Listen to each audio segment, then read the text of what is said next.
Чынында сен өзүң жакшы көргөн адамдарды эле хидаятка баштай албайсың деди. Бирок эмне? Аллах Таала кимди кааласа ошону хидаятка баштайт деди. Элестетиң, пайгамбарыбыз адамзаттын эң жакшысы. Адам алейхисаламдан баштап кыяматка чейин эң жакшы, эң кадыр бактуусу бул пайгамбарыбыз. Жада калса алымдар айтат, периштелерден да жакшы. Аллахтын алдында кадыр бактуу. Ошол дагы өзүн жакшы көргөнү хидаятка баштай албай жатат. Демек бул дин деген сезимдер менен эмес, тууганчылык менен эмес, акылдуулук менен эмес, зеректүүлүк менен эмес. Дин деген Аллахтын тавфиги. Аллах Таала кимге хидаят берген болсо, кимге жакшылык каалаган болсо, ошолорго хидаят берет.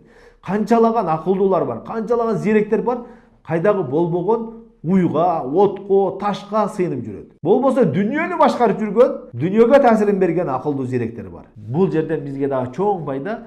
Кимди Аллах Таала хидаят жолуна баштаган болсо, өзгөчө тавхид, сунна жолуна баштаган болсо, бул баа жеткис Аллахтын берген неаматы. Аны сактап калганга аракет кылыш керек.